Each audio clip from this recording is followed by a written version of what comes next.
दोस्तों आपकी अपनी तक्षशिला एकेडमी जोधपुर के यूट्यूब चैनल पर आपका हार्दिक स्वागत है।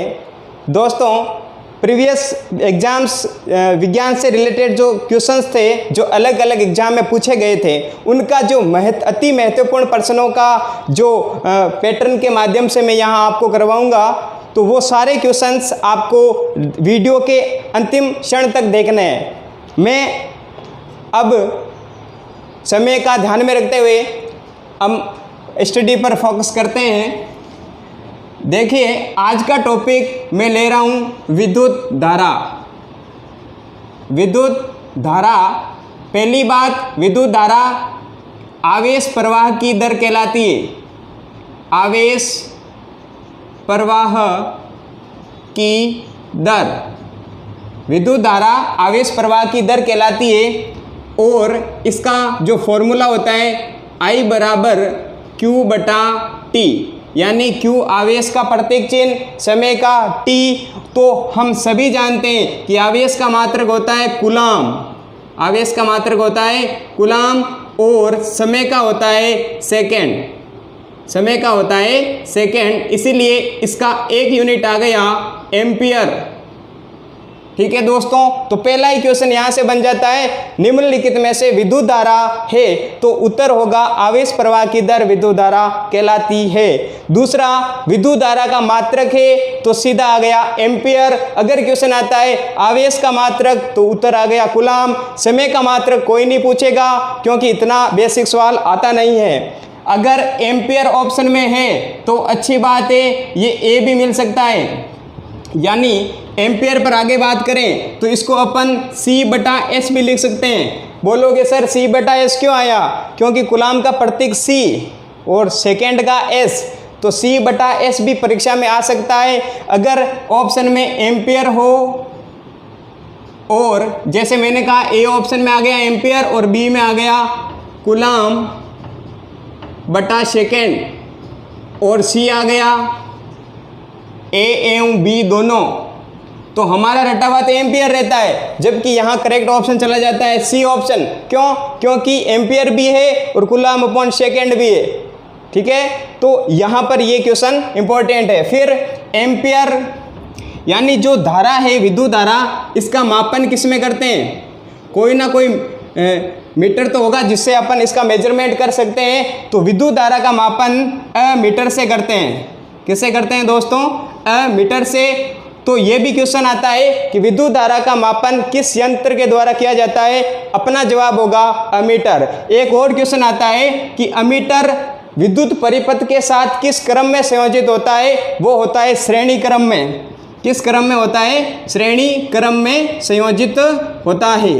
एक और आता है कि इसका जो प्रतीक चिन्ह है वो भी कभी कभी राजस्थान पुलिस भर्ती में एक बार पूछा गया था प्रतीक चिन्ह के माध्यम से।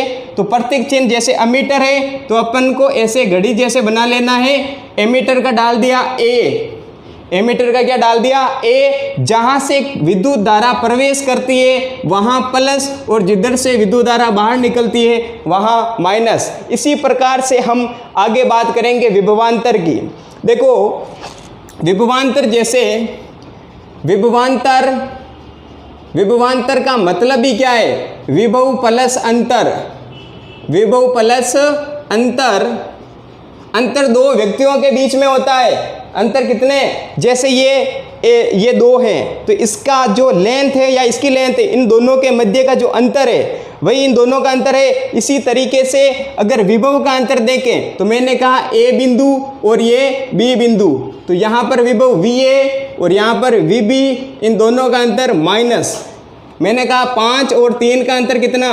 2। कैसे बताया? माइनस करके। इसी प्रकार से हम विभव का अंतर बताएंगे VA माइनस VB, और वो सूत्र होता अपने W बटा Q। V बराबर W बटा Q। तो ये शॉर्ट सवाल आ जाता है V बराबर W बटा Q। और हम सभी जानते हैं ये जो होता है कार्य और ये वापस से क्या हो गया? आवेश।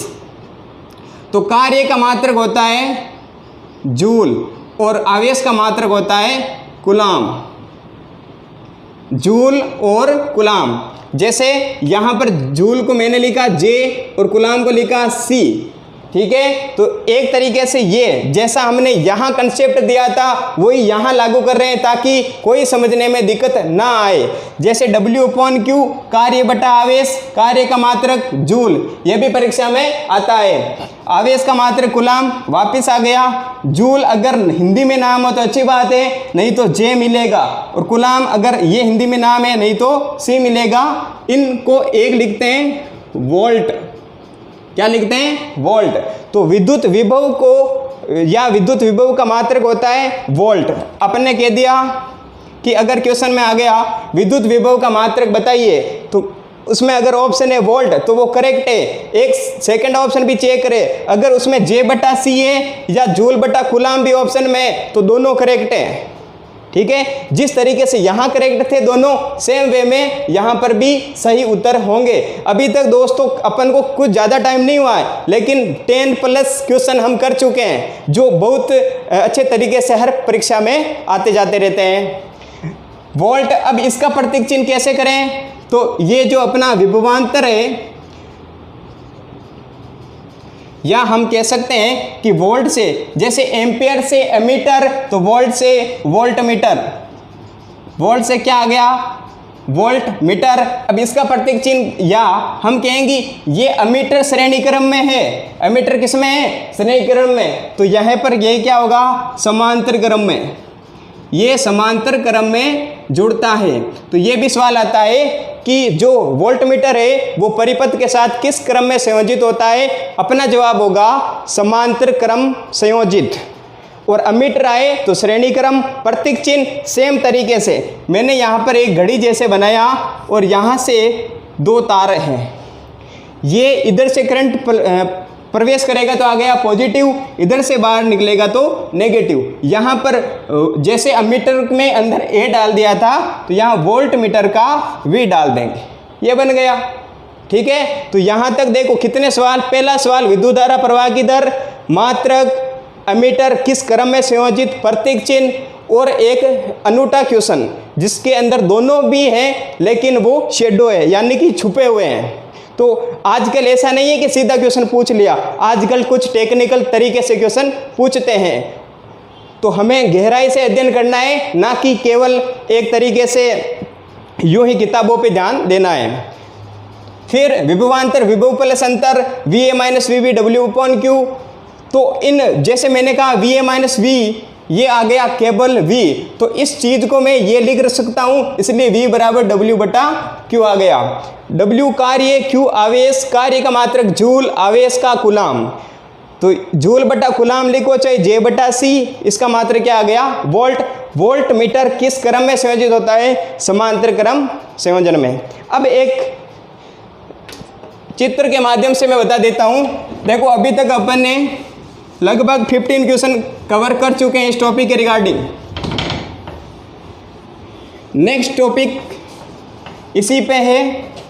जैसे क्वेश्चन आ गया आवेश पर, आवेश का प्रतीक क्या आ गया Q, और मैंने कहा प्लस और प्लस, सभी को पता है आवेश कितने प्रकार के, 2 प्रकार के, धनावेश और ऋणावेश। तो क्वेश्चन क्या आता है, समान आवेशों में, समान आवेशों के मध्य आकर्षण होता है एक प्रतिकर्षण। तो समान आवेश यानी प्लस हो या प्लस या माइनस और माइनस, तो प्लस प्लस पर क्या होगा प्रतिकर्षण, और माइनस माइनस पर भी क्या होगा प्रतिकर्षण। और अगर ऐसे आ जाए प्लस और माइनस या माइनस या प्लस, इन पर क्या होगा, इन दोनों पर क्या होगा आकर्षण, ठीक है। तो इस तरीके से हमने देखा था। तो क्वेश्चन आता है समान आवेशों के मध्य होता है आकर्षण प्रतिकर्षण दोनों या कुछ नहीं, तो अपना जवाब होगा प्रतिकर्षण। विपरीत आवेश में क्या होते हैं आकर्षण। ये याद रखने का एक शॉर्ट तरीका है, जैसे मैंने कहा लड़का और इसके पास बैठा है लड़का, दोनों में लड़ाई हो जाती है तो लड़ेंगे और दूर भागेंगे, इसलिए यहाँ पर आ जाता है प्रतिकर्षण का कॉन्सेप्ट। और यहाँ लड़का और यहाँ लड़की, अगर इनके मध्य लड़ाई हो जाती है तो भी ये एक दूसरे पर हाथ नहीं उठाएंगे, क्योंकि यहाँ पर जो है वो अट्रैक्शन की फीलिंग्स रहती है। इसलिए यहाँ हम कह सकते हैं कि यहाँ पर जो दया भाव है वो दर्शा सकते हैं, और यहाँ पर लड़का और लड़का है तो इनमें हम कह सकते हैं कि ये लड़ाई के बाद एक दूसरे से जड़ के दूर भाग सकते हैं। तो इसी तरीके से समान आवेश हुए तो वो क्या प्रतिकर्षित, विपरीत हुए तो आकर्षित। इसी कॉन्सेप्ट के साथ ये 2 नंबर पक्के हो जाते हैं। फिर नेक्स्ट बात करेंगे, अब देखो एक सवाल आता है, अगर आकाशीय बिजली गिरती है, आकाशीय बिजली अगर गिरती है तो एक कार के अंदर, मैं यहाँ कार ड्रॉ कर रहा हूँ, एक है कार के अंदर व्यक्ति, यहाँ पर कोई व्यक्ति है जो बैठा हुआ है, और एक रोड है वहाँ पर कोई व्यक्ति खड़ा है, तो सुरक्षित कौन है? ये आरएस लेवल का क्वेश्चन है। इसमें क्या है कि आपको पूछेगा अगर आकाशीय बिजली गिरती है तो कार में बैठा व्यक्ति सुरक्षित है या रोड पर। तो एक कंसेप्ट के पीछे बात करूंगा, ये जो आवेश है ये खोखली वस्तु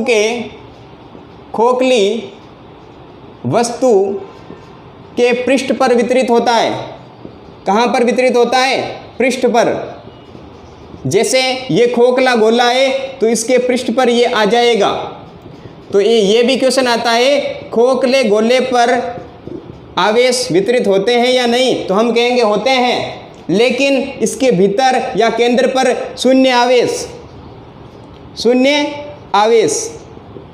क्यों? क्योंकि खोखली वस्तु के अंदर कोई आवेश विद्यमान नहीं रहता है, जबकि ठोस वस्तु के, अगर यहाँ ठोस नाम आ गया, ठोस गोला, तो इसके भीतर आवेश होंगे, लेकिन नाम आ गया खोखला गोला तो उसके पृष्ठ पर आवेश होंगे, भीतर नहीं होंगे। इसी प्रकार से इस कार को भी अपन खोखली बॉडी मान सकते हैं। इसके जब जैसे ही आकाशीय बिजली गिरेगी तो इस पर आवेश आ जाएंगे पॉजिटिव, ये प्लस सारे आवेश आ गए इसलिए, और इसके ऊपर अगर बिजली गिरती है तो सारे के सारे पॉजिटिव चार्ज इस बॉडी के ऊपर चले जाएंगे।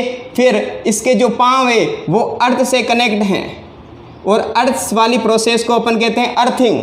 क्या कहते हैं? अर्थिंग। सो देट यहाँ कह सकते हैं कि ये असुरक्षित है, जबकि कार में बैठा हुआ व्यक्ति इसकी कंपेयर में सुरक्षित है। हालांकि ऐसी बात नहीं है कि उसको भी ये भी चोटिल नहीं होगा, लेकिन क्वेश्चन क्या पूछा उसका हमें आंसर देना है।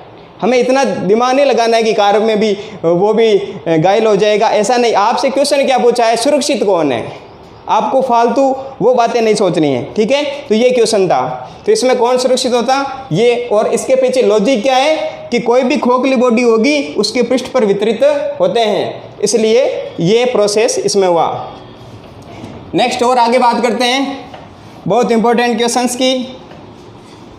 तो विद्युत धारा के अकॉर्डिंग, अब देखो एक आता है अपने, एक सुपर क्वेश्चन है जो मेरे को लगता है इस बार 100% आने के चांसेस हैं, कि एक कूलाम आवेश में इलेक्ट्रॉन की संख्या कितनी है? एक कूलाम आवेश में इलेक्ट्रॉन की संख्या कितनी है? और इसमें एक होता है क्वांटनीकरण। एक क्वांटनीकरण का सिद्धांत होता है जिसका सूत्र होता है, वो भी आ सकता है परीक्षा में, प्लस माइनस एन ई। यहाँ एन है वो होता है पूर्णांक, और प्लस माइनस है आवेश की प्रकृति। तो Q आवेश Ne और E आ गया आपका इलेक्ट्रॉन, Q है आवेश। तो यहाँ से जो पूर्णांक है ये इलेक्ट्रॉन की संख्या है। तो यहाँ से अगर N की मान ज्ञात करेंगे तो आ गया Q/E। Q का मान कितना दे रखा है? 1 कूलाम। और अपन को पता है कि इलेक्ट्रॉन का मतलब क्या हो गया, वो बातें बताऊँगा। इलेक्ट्रॉन पर अपन मान सकते हैं, अभी यहाँ संख्या की बात हो रही है तो 1.6 10⁻⁻19 कूलाम, 1.6 गुणा 10⁻⁻19 कूलाम। ये जो रिजल्ट है ये E की जगह रखेंगे 1.6 × 10⁻⁻19 कूलाम। अगर मैं एक यहाँ से हटाऊंगा डेसिमल तो ऊपर एक जीरो, तो 10/16 मल्टीप्लाई विथ 10⁻⁻19। अगर 10 में 16 का भाग नहीं जाता है तो अपन 100 बनाने के लिए क्या करेंगे, यहाँ 100 लिखेंगे या फिर हम यहाँ एक और सॉल्यूशन कर सकते हैं कि ये जो -19 है वो ऊपर भेजेंगे तो 10 टू द पावर पॉजिटिव में हो गए 19, तो यहाँ पर क्या आ जाएगा 100/16 करेंगे तो 10 की घात कितने आ गई 18। अब 16 का भाग 100 में कितनी बार जाएगा, ये जाएगा 6.25, तो रिजल्ट कितना आ गया 6.25 multiply with 10 to the power 18 यानी 6.25 गुणा 10 की घात 18, ये 1 कूलम चार्ज में इलेक्ट्रॉनों की संख्या है और ये बहुत ही इंपॉर्टेंट क्वेश्चन है। ठीक है, तो ये आने के चांसेस हैं, इसमें पटवार भर्ती या राजस्थान पुलिस इसमें 100% ये आने के चांसेस हैं। और कोई क्वेश्चन पूछ रहे क्वांटमीकरण पर आधारित है तो ये Q बराबर ±NE। कोई पूछ ले यहाँ पर n क्या है तो n पूर्णांक, क्योंकि आवेश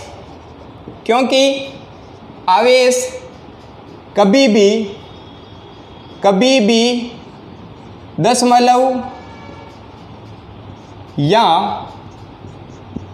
भिन्न में नहीं होते हैं, दशमलव या भिन्न में नहीं होते हैं। जैसे आपके अंदर ऑप्शन आ गया 1 coulomb, option B 0.5 coulomb, option C 1/2 coulomb, option D none of these, तो कौन सा आंसर सही होगा, ये वाला। क्यों होगा, क्योंकि आवेश कभी भी दशमलव या भिन्न में नहीं होते हैं, तो बी भी चला गया गलत और सी भी चला गया गलत, तो रिमेनिंग आंसर जो होगा ऑप्शन में वो होगा 1 कूलम।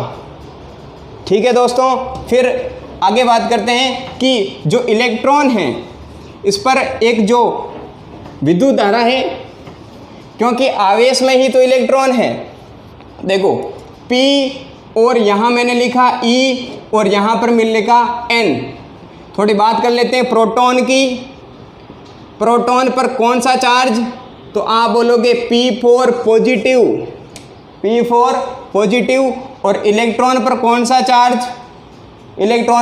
चार्ज, तो हम कहेंगे नेगेटिव के लास्ट में, तो उसके अकॉर्डिंग ये P प्रोटॉन से प्लस, N4 ध्यान रखना N4 नो चार्ज, और P4 पॉजिटिव, ये कोई चार्ज नहीं, ये पॉजिटिव, तो ये ऑटोमेटिक कितना हो गया नेगेटिव, और इसका वैल्यू कितना 1.6 × 10 टू द पावर -19। अगर क्वेश्चन आता है प्रोटॉन पर उपस्थित आवेश तो प्लस वाला ऑप्शन करेक्ट होगा। अगर क्वेश्चन आता है इलेक्ट्रॉन पर आवेश तो -1.6 × 10 की घात -19 कूलम। ये LDC भर्ती में क्वेश्चन आया था, ये वाला क्वेश्चन, और सब ने ये करेक्ट किया। सब ने क्या किया, ये वाला ऑप्शन, जबकि करेक्ट कौन सा है, ये वाला, क्योंकि इलेक्ट्रॉन खुद ऋणावेशित होता है। इसलिए पेपर में अगर ये आ जाता है, देखो हालांकि ये पॉजिटिव नेगेटिव इनकी प्रकृति है, ठीक है, लेकिन अगर ऑप्शन में दोनों है कि प्लस और माइनस है तो हम माइनस को वैरायटी देंगे। ठीक है, इलेक्ट्रॉन पर माइनस तो इसलिए इसके आगे माइनस, और P पर पॉजिटिव। नो चार्ज यानी आवेशहीन। जो परीक्षा के पेपर में ऑप्शन में भाषा प्रयुक्त होगी वो आवेशहीन होगी, इसमें कोई आवेश नहीं न्यूट्रॉन पर। ठीक है, तो प्रोटॉन P, इलेक्ट्रॉन -1.6 और LDC में ये क्वेश्चन आया हुआ है, और सबके लगभग 60% 70% लोगों के ये गलत हुआ था। फिर नेक्स्ट बात करेंगे कि अगर आवेश चलता है तो उसके आसपास कितने क्षेत्र, और आवेश रुका हुआ है तो कितने क्षेत्र। मैंने कहा अगर आवेश स्थायी है, आवेश क्या है स्थायी, आवेश स्थायी है तो केवल एक क्षेत्र होगा, उसका नाम होगा विद्युत क्षेत्र। ये सारे क्वेश्चन है। और मैंने कहा अगर आवेश गतिशील अवस्था में, आवेश गतिशील अवस्था में है तो बताओ कितने क्षेत्र, जवाब होगा 2 क्षेत्र। कितने क्षेत्र बनेंगे, 2 क्षेत्र। नाम बताओ, पहला हम कहेंगे विद्युत क्षेत्र, दूसरा चुंबकीय क्षेत्र, चुंबकीय क्षेत्र। ठीक है, तो विद्युत क्षेत्र, चुंबकीय क्षेत्र, जब आवेश गतिशील है तब, और आवेश स्थायी होगा तो एक ही विद्युत क्षेत्र होगा। तो इन या तो यही क्वेश्चन आ सकते हैं या घुमा फिरा के कैसे क्वेश्चन पूछेगा, ये कि किसी तार में, जैसे मैं यहाँ एक डायग्राम बना देता हूँ कि ये तार है, तो किसी विद्युत वाही तार के आसपास कितने क्षेत्र होते हैं, ये प्रश्न की भाषा आ जाएगी। किसी विद्युत वाही तार के आसपास कितने क्षेत्र हैं, तो हम कहेंगे इसमें विद्युत वाही है यानी विद्युत धारा चलेगा, तो इसके आसपास का क्षेत्र क्या हो गया, दो तरीके से, एक तो आ गया विद्युत क्षेत्र और दूसरा आ गया चुंबकीय क्षेत्र, क्योंकि आवेश इसमें क्या है, गतिशील। ठीक है, तो यहां पर दो क्षेत्र बन गए। फिर अपन बात करेंगे प्रतिरोध की, या उससे पहले ओम के नियम की बात कर लेते हैं। देखो विद्युत धारा में ओम का नियम बहुत इंपॉर्टेंट है। ओम का नियम देखो, अगर अपन रूम टेम्परेचर बात करें कि कमरे के ताप, या फिर हम कह सकते हैं कि जो ताप है या जो दाब है, जो नॉर्मल कंडीशन है, उसको हम क्या मानते हैं, कांस्टेंट। क्या मानते हैं, कांस्टेंट, या हिंदी में कहें तो नियतांक मानते हैं या नियत मानते हैं। क्या मानते हैं, ताप दाब को अगर नियत रखें, क्या रखें, नियत रखें, तो जो कोई तार है, जैसे मैंने कहा ये तार है और इसको अगर मैंने बैटरी से कनेक्ट किया, प्लस माइनस, और यहाँ स्विच लगा दिया, ये ऑन है, और इसको वापस अगर मैंने इससे सर्किट जोड़ दिया, तो हमेशा जो विद्युत धारा की दिशा होगी वो प्लस से माइनस की ओर होगी। विद्युत धारा की दिशा हमेशा धनात्मक से ऋणात्मक, यानी I बराबर +2 नेगेटिव। और इसके अंदर असंख्य क्या होते हैं, इलेक्ट्रॉन होते हैं। तार के अंदर मुक्त अवस्था में इलेक्ट्रॉन होते हैं। इन्हीं के कारण विद्युत का प्रवाह होता है। जब विद्युत धारा प्लस से माइनस की ओर चलती है तो इलेक्ट्रॉन इसकी विपरीत दिशा में गतिशील होते हैं। इसलिए देखो इसमें घर्षण हो जाता है, एक करंट इधर से आ रहा है और इलेक्ट्रॉन इधर से, तो दोनों में क्या आ गया, घर्षण, यानी यहाँ ताप बढ़ेगा, इसलिए तार गर्म हो जाता है। तार क्या हो जाता है, गर्म हो जाता है या उष्मा आ जाती है। ठीक है, तो यहाँ पर इलेक्ट्रॉन की दिशा अगर पेपर में पूछे तो क्या जवाब होगा, माइनस से प्लस। विद्युत धारा तो धनात्मक से ऋणावेश की ओर, इलेक्ट्रॉन की दिशा तो माइनस से प्लस की ओर। तो यहाँ पर जैसे ही करंट प्रवेश करेगा तो यहाँ आ गया प्लस और बाहर निकलेगा तो आ गया माइनस। तो ओम जो साइंटिस्ट थे उन्होंने कहा था कि अगर यहाँ पर मैं कोई बिंदु P ले लूँ और यहाँ पर ले लिया Q, कि अगर किसी तार के अंदर विद्युत धारा प्रवाहित करते हैं तो तार के दोनों सिरों पर अगर विभवांतर को मापेंगे तो उसके समानुपाती में आएगा या बराबर आएगा। जैसे मैंने यहाँ पर रख दिया एक वोल्ट मीटर, मैंने क्या कहा था, वोल्ट मीटर श्रेणी में नहीं होता है, समांतर क्रम में होता है। तो अगर मैंने यहाँ पर वोल्ट मीटर रखा और इसका मेजरमेंट समांतर क्रम तरीके से मैंने यहाँ लगाया, तो जितना, और एक मैंने यहाँ एमीटर लिया तो श्रेणी क्रम में था, तो इसके साथ मैंने श्रेणी क्रम में रख दिया और समांतर में इसके साथ इसको वोल्ट से, यानी ये तो अपना हो गया वोल्ट मीटर, क्या हो गया, वोल्ट मीटर, और ये क्या हो गया, एमीटर। तो जिधर से करंट प्रवेश करेगा वहाँ प्लस और बाहर निकलेगा वहाँ माइनस, तो इधर से प्लस और इधर से माइनस। तो ये था एमीटर। एमीटर किसका मापन देगा, धारा का, और वोल्ट मीटर किसका देगा, विभवांतर का। तो कुल मिलाकर बात यहाँ पर निष्कर्ष क्या निकला कि ओम का नियम कुछ नहीं है, केवल विद्युत धारा और विभवांतर में संबंध स्थापित करता है। ओम का नियम क्या करता है, विद्युत धारा तो V और हम कह सकते हैं विभवांतर का V, और जो अपना विद्युत धारा है I, उसमें क्या दर्शाता है, संबंध। तो यहाँ पर कैसा संबंध है, वो है समानुपाती का, V समानुपाती I या I समानुपाती V, यानी जितना विभवांतर होगा, यहाँ पर ये रियलिटी में क्या है, एक घड़ी है। जैसे यहाँ पर 0, 1, 2, 3 ऐसा मीटर होता है, और इसी तरीके से यहाँ पर भी एक क्या होता है, एक जो नीडल होती है वो रोटेट रहती है, यानी इसमें विक्षेप आएगा तो इसमें भी विक्षेप आता है। तो जितना विक्षेप इसमें उतना को उतना विक्षेप इसमें। तो V और I हमेशा क्या रहते हैं, समानुपाती।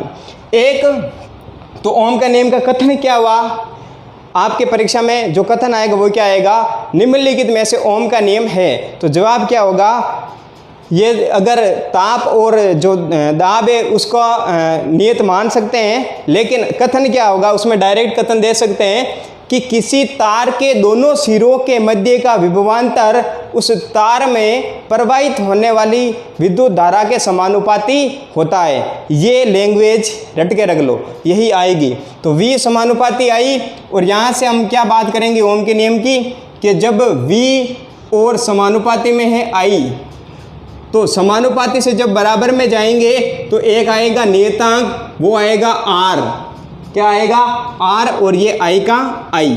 तो इसको हम शॉर्ट में लिख सकते हैं, या I को इधर लिखते हैं, R को उधर भी रख सकते हैं, तो IR। यानी याद रखने के लिए तरीका क्या है, Visakhapatnam Indian railway, Visakhapatnam Indian railway V बराबर IR।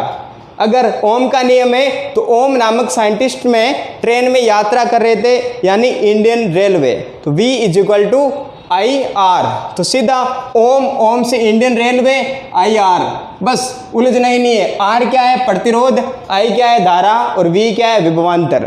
ठीक है, तो यहाँ से हम R का मान ज्ञात करेंगे तो क्या आ गया, V/I, और ये हमेशा क्या रहता है, नियतांक। ठीक है, तो एक सवाल और हो सकता है कि ओम के नियम में निम्नलिखित में से कौन सा कथन सत्य है। पहला, A, V जो विभवांतर है वो धारा के समानुपाती होता है, सही बात। दूसरा कथन आ सकता है सही में कि V और I का अनुपात सदैव नियत रहता है, बिल्कुल सही बात, क्योंकि यहाँ पर देखो V बराबर IR है, तो R का मान V/I, और ये क्या रहता है, नियतांक। इसलिए हम कहेंगे कि यहाँ पर जो प्रतिरोध है वो नियत रहेगा। ठीक है, तो ओम के नियम पर आधारित ये सवाल। अब नेक्स्ट बात करेंगे एक सुपर ट्रिक्स की। देखो, उससे पहले एक प्रतिरोधकता है वो बताते हैं। प्रतिरोधकता जिसका प्रतीक चिन्ह होता है रो, क्या होता है, रो। इसको हम विशिष्ट प्रतिरोध भी कहते हैं, विशिष्ट प्रतिरोध भी कहते हैं। ठीक है, और ये ना तो तार की लंबाई पर डिपेंड करेगा, ना तार के अनुप्रस्थ काट क्षेत्र पर डिपेंड करेगा, केवल और केवल किस पर निर्भर करेगा, तार की प्रकृति पर। तार की प्रकृति पर कौन निर्भर करता है, यही सवाल आता है कि प्रतिरोध होता है वो तार की लंबाई और अनुप्रस्थ काट क्षेत्रफल पर निर्भर करता है, लेकिन प्रतिरोधकता होती है ना तो लंबाई पे और ना एरिया पे, केवल और केवल वो नेचर ऑफ मेटेलिक वायर, या हम कहेंगे कि जो विद्युत का तार है उसकी प्रकृति कैसी है, और सर्वाधिक जो चालकता है वो चांदी के तार में होती है। ये भी क्वेश्चन आता है। ठीक है, और इसका मात्र क्या है, ओम मीटर। तो मैं ओम के नियम पर जो रिलेशन था प्रतिरोध की निर्भरता वो बता के इस कॉन्सेप्ट को सूत्र से रटवा दूंगा। जैसे प्रतिरोध आ गया R, और इस पर कितने सवाल अभी R या पार करते हैं, इसके कितने सवाल। पहला सवाल प्रतिरोध पर के परिभाषा से संबंधित आ सकता है। मैंने कहा विद्युत धारा में आने वाली बाधा, विद्युत धारा में आने वाली बाधा या रुकावट, बाधा या रुकावट क्या कहलाती है, प्रतिरोध। क्या कहलाती है, प्रतिरोध। ये पहला क्वेश्चन। दूसरा क्वेश्चन, मात्रक, प्रतिरोध का मात्रक आ गया ओम। कोई मिल गया मूवी वाला ओम, याद है, कोई मिल गया मूवी, उसमें जो एलियन होता है वो इलेक्ट्रिक बोर्ड पे ओम ओम की ट्यूनिंग देता है, वो वही ओम है। तो यहाँ पर यूनिट आ गई ओम। ठीक है, और सूत्र क्या था वो भी क्वेश्चन आ सकता है, R बराबर V/I, और ये क्या रहता है, नियत रहता है, नियतांक। तीसरा क्वेश्चन, R समानुपाती L, यानी तार का जो प्रतिरोध है वो लंबाई के क्या होता है, समानुपाती। जितना लंबा तार होगा उतना ही प्रतिरोध ज़्यादा होगा। तो R समानुपाती लंबाई L, तो यहाँ पर ग्राफ पूछ लेगा कि ये R और ये L, तो कैसा ग्राफ, तो सीधा सिंपल तरीका बताता हूँ। अगर नाम आता है समानुपाती तो सीधी रेखा ग्राफ, अगर व्युत्क्रमानुपाती नाम आया तो उल्टा ग्राफ, बस एक ही कॉन्सेप्ट। यहाँ R समानुपाती L, R के सामने L, तो क्या आएगा, सीधा ग्राफ। ठीक है, फिर जितनी लंबाई, जैसे मैंने कहा कि यदि तार की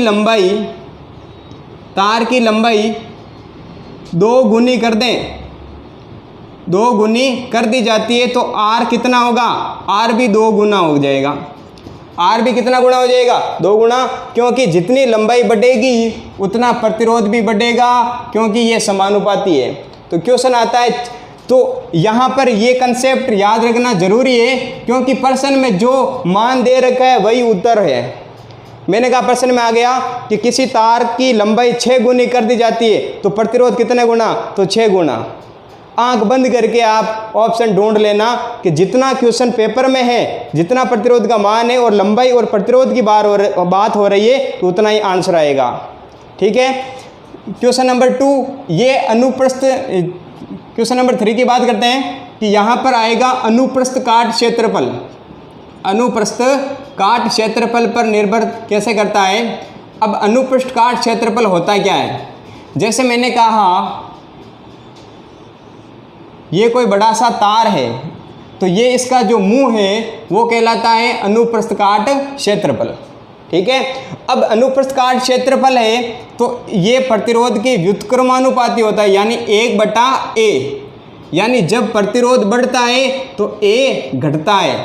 तो यहाँ पर क्या होगा, ग्राफ, मैंने क्या कहा कि जब समानुपाती नाम आए तो सीधा ग्राफ, और व्युत्क्रमानुपाती R और A क्या है, व्युत्क्रमानुपाती, प्रतिरोध और A क्या है, व्युत्क्रमानुपाती।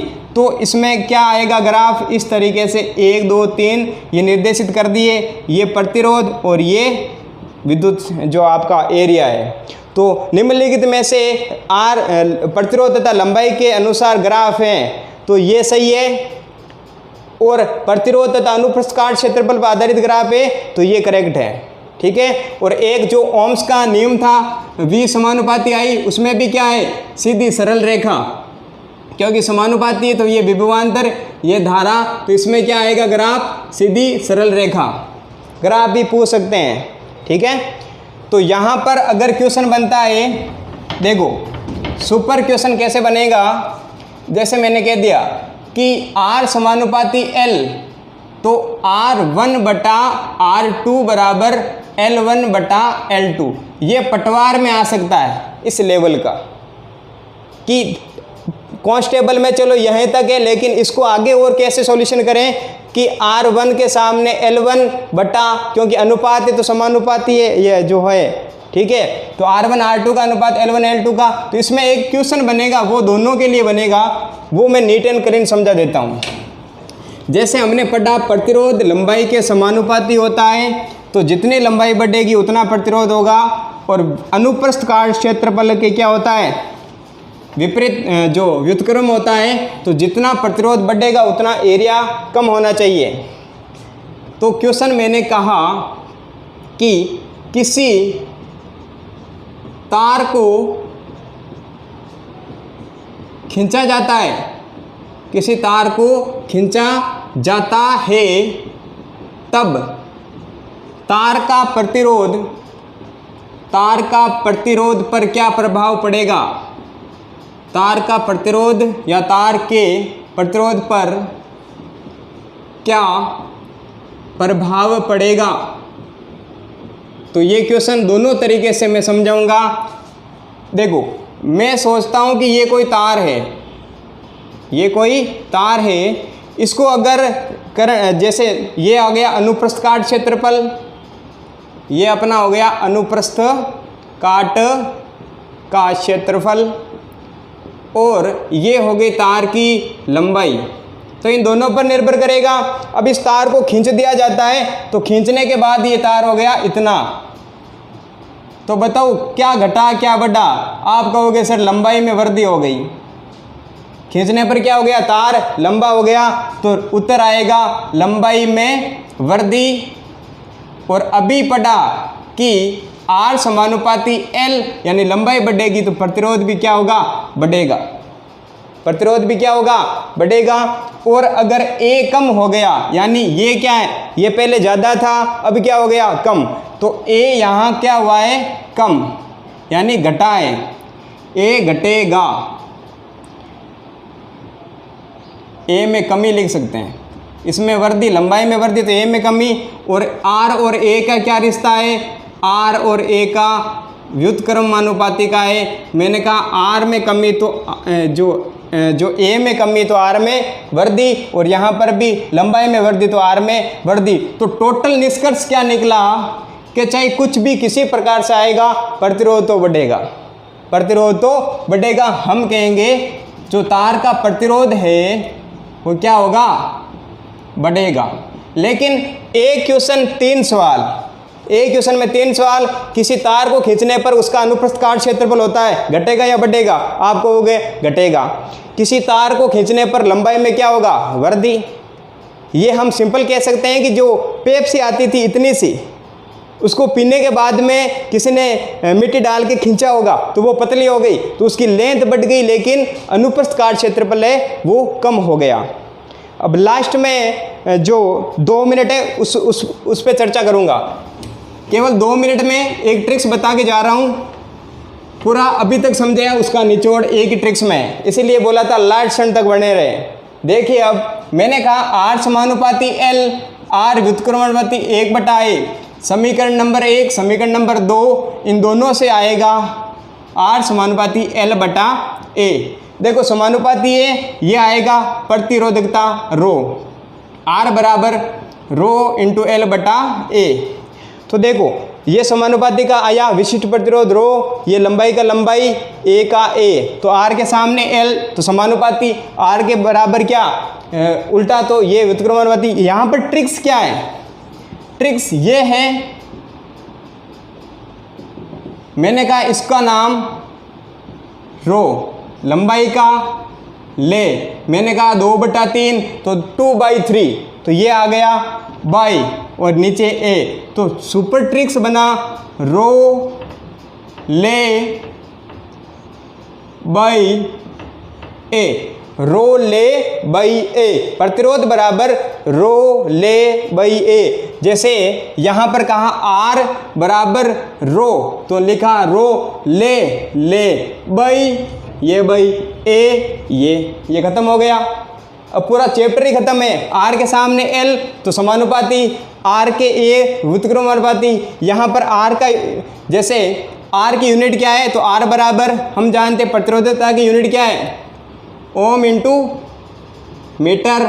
लंबाई की क्या? मीटर, और एरिया हमेशा मीटर स्क्वायर में होता है। तो यहाँ से क्या होगा? R बराबर ओम इंटू मीटर इंटू लंबाई का मीटर बटा क्षेत्रफल का मीटर गुणा मीटर। इस मीटर से ये मीटर कैंसिल, इस मीटर से ये मीटर कैंसिल, तो क्या रिमेनिंग रहा? ओम। और R का प्रतिरोध क्या होता है? ओम। ठीक है, तो यहाँ तक हमने देखा, और इसी के साथ नेक्स्ट सीरीज में भी आप बने रहना। धन्यवाद।